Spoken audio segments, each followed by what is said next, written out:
Señores estudiantes de mecanismos alternativos de solución de conflictos de la mañana y de la noche, un saludo especial. Retomando el tema en el que habíamos quedado y como quiera que habíamos explicado la clasificación de los mecanismos alternativos de solución de conflictos, que eran entre autocompositivos y heterocompositivos, y habíamos explicado ya los autocompositivos la conciliación. Ahora vamos a explicar de los heterocompositivos el arbitraje. Del arbitraje podemos decir que es un método de solución de conflictos que es privado, que es donde las partes interesadas en un conflicto voluntariamente acuden a un tercero de confianza llamado árbitro para que los escuche y resuelva definitivamente sus diferencias. El arbitraje, por lo tanto, sirve para aplicarse en personas particulares, entre particulares y empresas, y entre dos o más empresas. La naturaleza del arbitraje lo encontramos, o mejor, está arreglado en la Ley 1563 del 2012. Es decir, que ahí nos define el arbitraje, nos da la naturaleza jurídica del arbitraje, nos ilustra en las características y en las ventajas del mismo. La naturaleza jurídica del arbitraje se dice que es contractualista, que hay dos teorías, la cual la contractualista nos hace ver que las partes se obligan a someter sus diferencias a la decisión arbitral.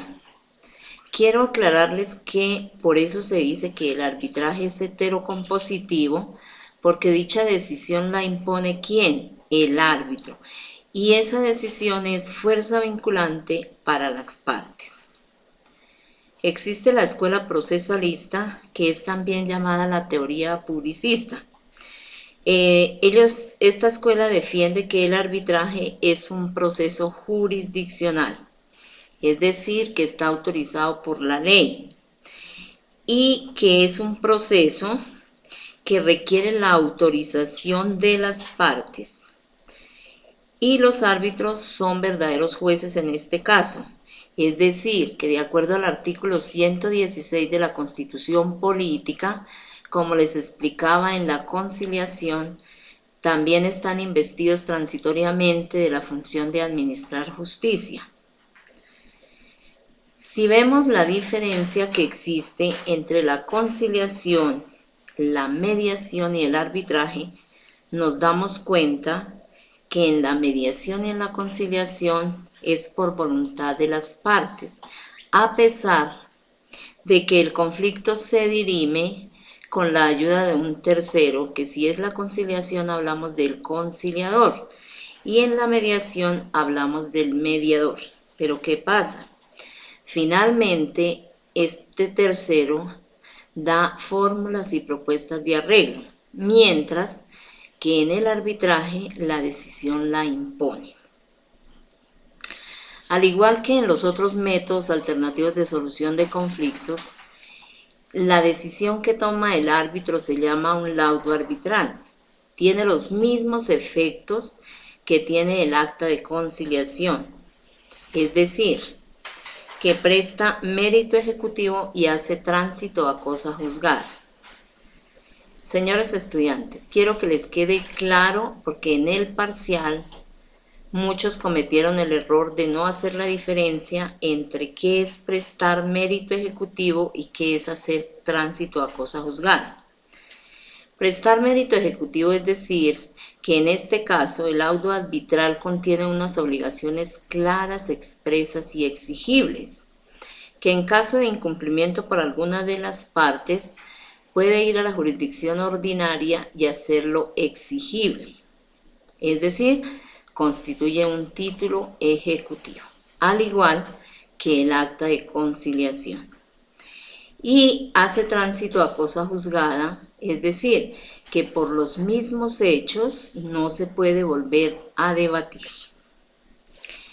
El laudo arbitral tiene una fuerza ejecutiva y tiene los mismos efectos de la cosa juzgada.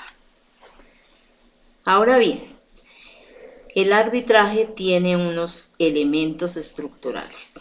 El primero es la controversia. Acuérdense, señores estudiantes, que siempre para dirimir o para hacer uso de los mecanismos alternativos de solución de conflictos es porque existe una controversia, una diferencia o una discusión, o mejor, un conflicto. Segundo, es la autonomía de la libertad. La autonomía de la libertad la tienen todas las partes, es decir, pueden escoger entre utilizar los mecanismos alternativos de solución de conflictos previo a acudir a la jurisdicción ordinaria. ¿Qué ventajas tienen los mecanismos alternativos de solución de conflictos? Primero que todo, es una forma más rápida de terminar ese conflicto.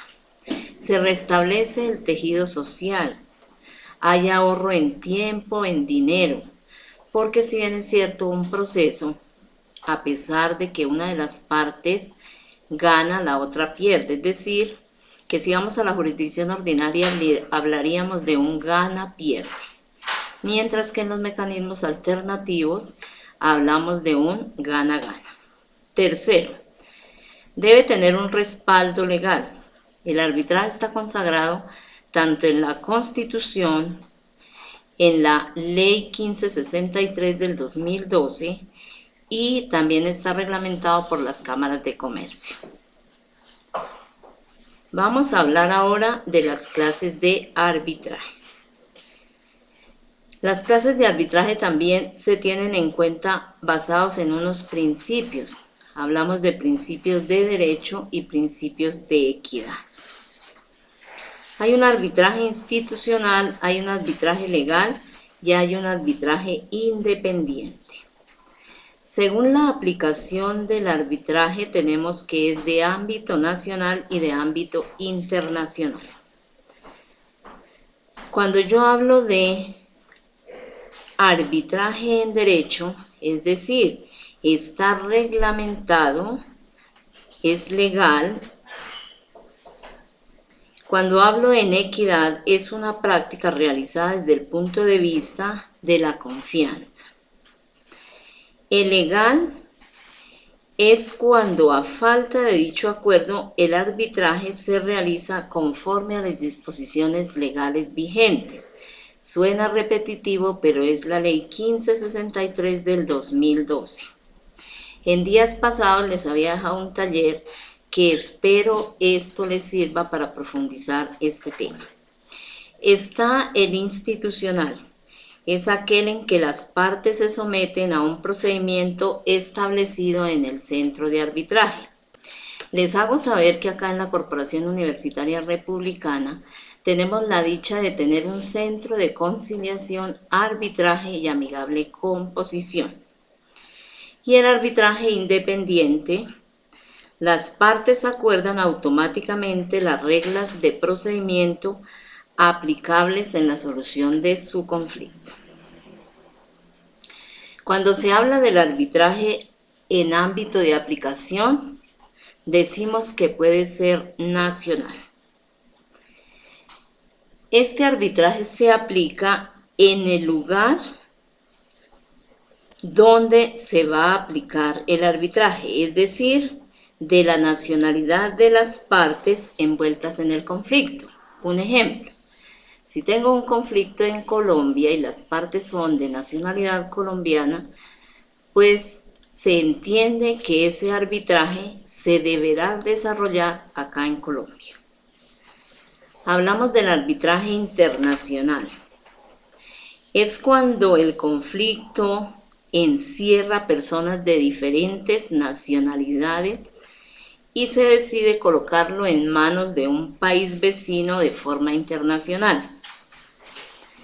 Un ejemplo, si tenemos un conflicto entre Colombia y un país latino, podría ser Perú, el llamado a dirimir ese conflicto como tercero podría ser Ecuador, porque las reglas del arbitraje internacional que dicen que se debe tener en cuenta el lenguaje, el idioma y el trámite que se le va a dar.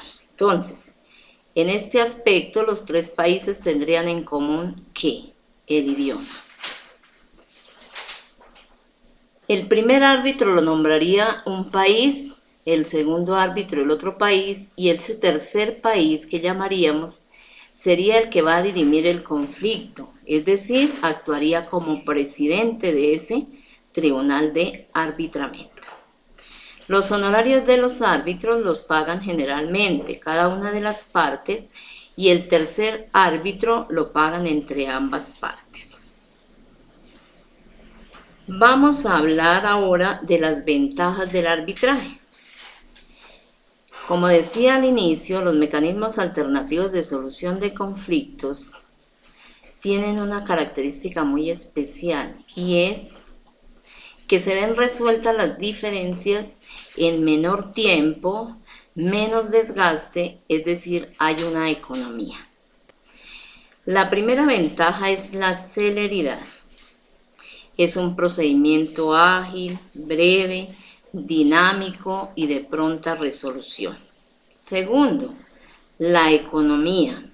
Se ahorra tiempo y se puede resultar más económica que una decisión judicial.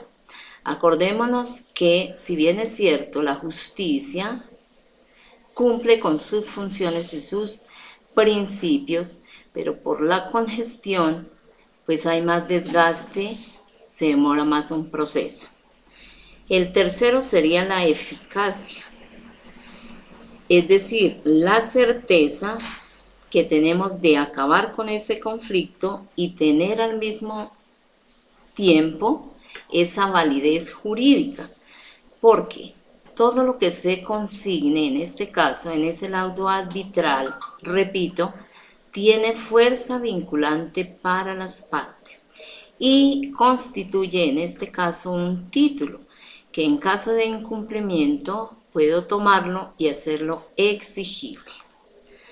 La cuarta sería la reserva. Cuando yo les explicaba a ustedes los mecanismos, les decía que esos mecanismos tenían unos principios, que en este caso esos principios amparaban ¿a quién? Al conciliador, al mediador, en este caso al árbitro, que es decir, la reserva, que es la imparcialidad, que es la confidencialidad y que es la neutralidad.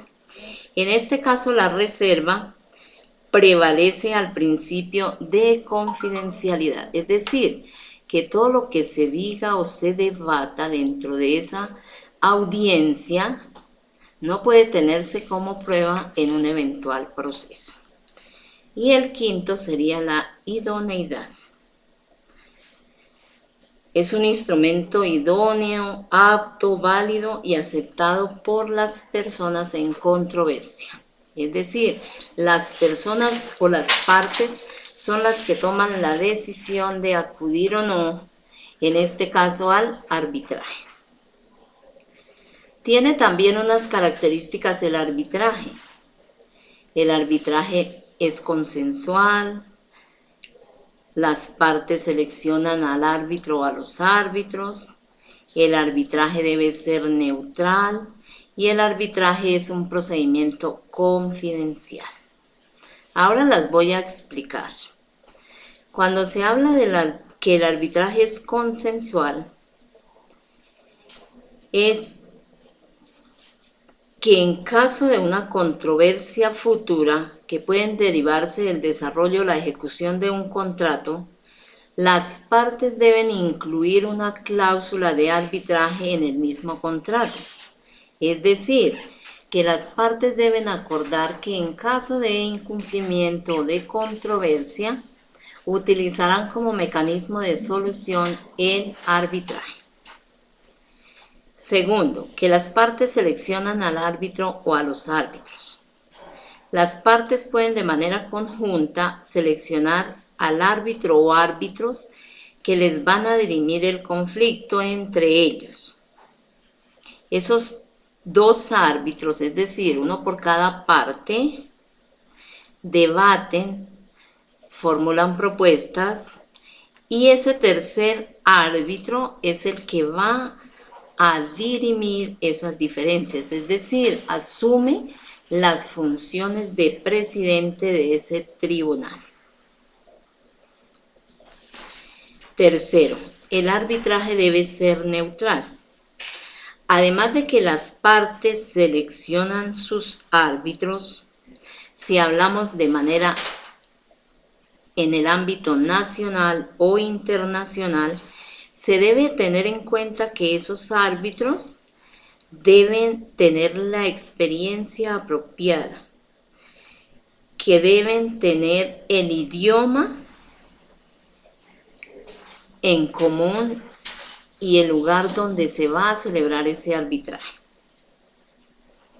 Y por último, el arbitraje es un procedimiento confidencial, es decir, que todo lo que se diga no se puede divulgar, sino que queda al interior de las partes. Es decir, que vuelvo y repito, si funjo como árbitro dentro de una controversia, quedo impedida para asesorar las partes o en un eventual caso, si me dicen, sirva como testigo que usted tiene conocimiento en un eventual proceso, debo decir que no puedo hacer parte porque estoy amparada por el principio de confidencialidad. Ahora bien, para complementar este tema, deben, señores estudiantes, leer la Ley 1563 del 2012 y desarrollar un taller que más adelante les haré llegar. Muchas gracias.